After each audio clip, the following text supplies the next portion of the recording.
এক সময় এক গ্রামে একজন বিজ্ঞ লোক বাস করতেন। তিনি ছিলেন গ্রামের মেয়র, আর সবাই তাকে সম্মান করত।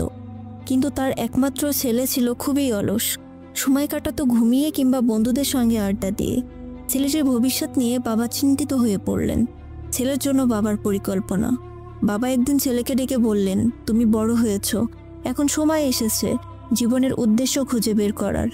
এরপর তিনি ছেলের হাতে একটি ব্যাগ দিয়ে বললেন, এই মানচিত্রে একটি গুপ্তধনের স্থান চিহ্নিত করা আছে, আমি চাই তুমি সেটি খুঁজে বের করো। ছেলে রাজি হলো এবং পরের দিনই যাত্রা শুরু করলো। গুপ্তধনের সন্ধানে যাত্রা। ছেলে দীর্ঘ রাস্তা, বিশাল বন, মালভূমি আর পাহাড় পেরোলো। পথে সে বিভিন্ন মানুষের সঙ্গে দেখা করলো। কেউ খাবার দিল, কেউ আশ্রয়, আবার ডাকাতদের মুখোমুখি হয়ে নিজের টাকা পয়সা বাঁচানোর চেষ্টা করলো। ঋতু পরিবর্তন হতে থাকলো। শীতে সে ঠান্ডার সঙ্গে লড়লো, বর্ষায় আশ্রয়ের জন্য সংগ্রাম করলো, বসন্তের ফুল আর পাখির নাচ উপভোগ করলো। গুপ্তধনের খোঁজে হতাশা।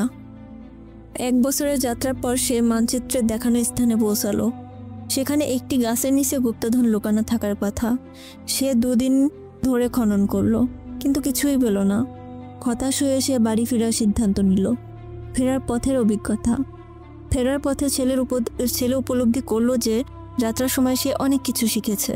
নিজের খাবার জোগাড় করা, নিজের পোশাক সেলাই করা, সূর্যের অবস্থান দেখে সময় নির্ধারণ করা, বন্য প্রাণীদের হাত থেকে নিজেকে রক্ষা করা। এবার সে পথে অনেক মানুষের সাহায্য নিয়েছিল, কিন্তু এবার তাদেরও সাহায্য করলো। বাবার সঙ্গে সাক্ষাৎ। বাড়ি পৌঁছে ছেলে বাবাকে বলল, বাবা, আমি গুপ্তধন খুঁজে পাইনি, কিন্তু যাত্রাটি অসাধারণ ছিল। বাবার হাসি মুখে বললেন, সেখানে কোনো গুপ্তধন ছিল না, আমি চাইছিলাম তুমি জীবন থেকে শিক্ষা নাও। জীবনের শিক্ষা। বাবা বললেন, জীবন একটি যাত্রা। এই যাত্রার প্রতিটি মুহূর্তে রয়েছে নতুন কিছু শেখার, ভালোবাসার এবং অন্যদের সাহায্য করার সুযোগ। আসল গুপ্তধন হলো তোমার অভিজ্ঞতা, শিক্ষা আর সম্পর্ক। জীবনের লক্ষ্য থাকতে হবে, তবে সেই লক্ষ্যের পিছনে এতটাই ব্যস্ত হয়ে পড়ো না যেন জীবন উপভোগ করতেই ভুলে যাও। গল্পের মূল বার্তা। জীবন একটি যাত্রা।